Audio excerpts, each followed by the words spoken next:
From the Lean Enterprise Institute in Boston, this is the WLEI podcast, where we share stories of people making the world better through lean thinking and practice. For more information about LEI, including how we can help you apply lean thinking, please visit lean.org.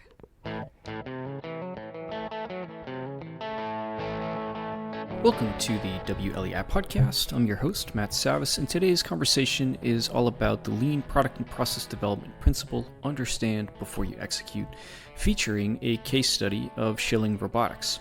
Schilling Robotics is a division of TechnipFMC, which is an oil and gas engineering firm. Schilling designs complex undersea robotics for installing and maintaining offshore oil and gas infrastructure.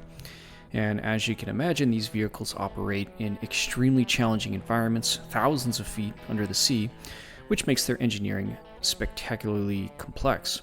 So the conversation explains how Schilling used LPPD principles like set-based concurrent engineering and rapid prototyping to really understand precisely what the ROV's users would need in order to design great software.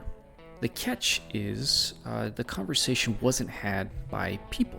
It was had by artificial intelligence, specifically a new tool by Google called NotebookLM, which is a free tool, and it's useful for a lot of things, particularly querying data, any kind of data, from a PDF to YouTube video, but it also creates audio conversation with the click of a button.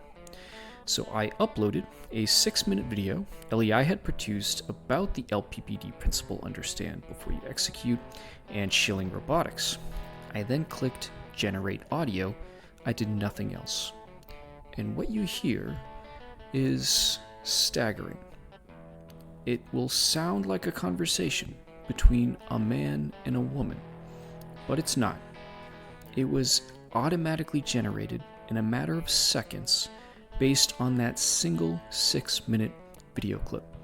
And that video clip is linked in the show notes, and I encourage you to click on the video and watch it, not just because it's a great video clip explaining this principle in this case study, but so that you can see how accurately the conversation reflects the video. Now, I will let the AI take over from here.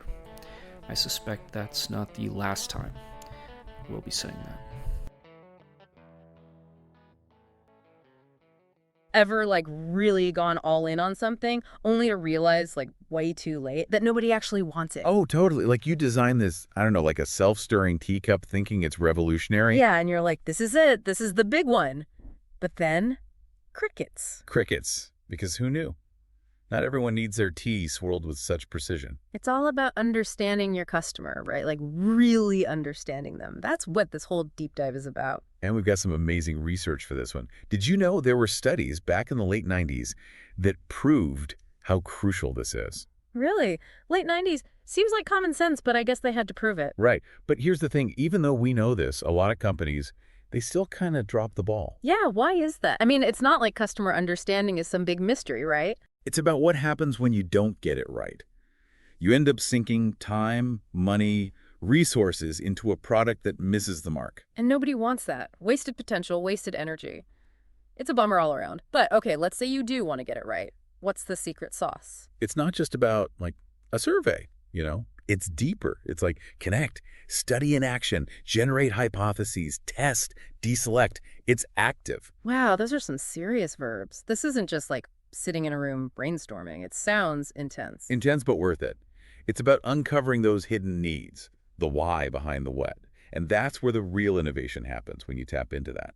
Speaking of innovation, let's dive into this case study. It's about a team designing the control system for a super sophisticated underwater robot called Gemini, an ROV, right? Right. Remotely operated vehicle, basically. A robot that goes underwater to do really complex tasks. Okay, so high stakes. What's so special about this Gemini thing? Think about it. You're controlling a multi-million-dollar piece of equipment underwater, often in zero visibility. The control system. It's everything. Makes sense. So no pressure on the design team or anything. Exactly. And the lead designer, Valerie Cole, she knew this. She said, we understood that Gemini was so different. We wanted to make sure that we were designing software that allowed them to get the most out of Gemini.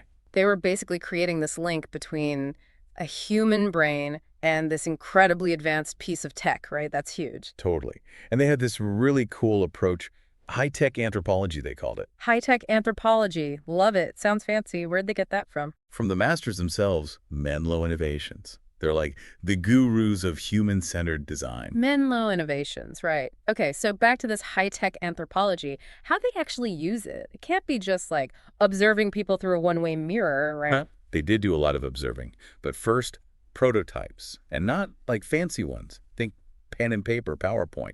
They wanted to get ideas in front of actual users fast. Smart. So like testing the waters before diving in head first, what did that look like? They'd create these simple prototypes, put them in the hands of those ROV operators, and just watch. No leading questions, no hints. Pure observation. What were they looking for? Frustration, delight? Everything. How people naturally interacted with the controls, what felt intuitive, what made them stumble, those unspoken things. So much more telling than just asking, what do you think? Right. Exactly.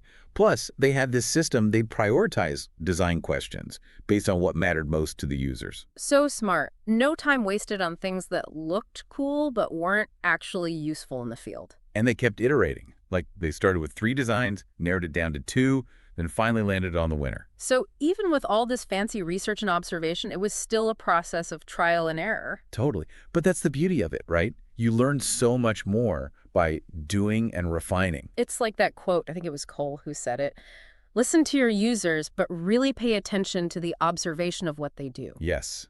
Actions speak louder than words, right? Yeah. Even when it comes to design. And this whole thing, this high-tech anthropology, it's not just for ROVs, is it? Not at all. Think about it.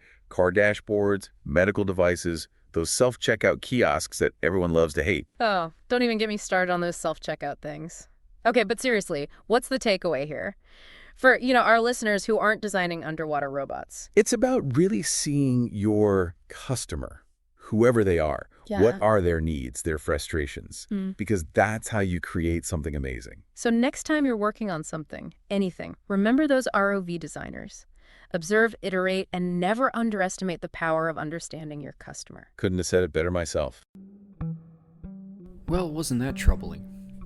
Again, I encourage you to check out the video. It's linked in the show notes. It's a great video explaining the understand before you execute principle, and you'll see that Schilling Robotics case, and you'll get to see how accurately that conversation reflects the video. Normally, I thank a guest at this point in the podcast. There's no guest to thank, so I'll just thank you all for listening. Until next time.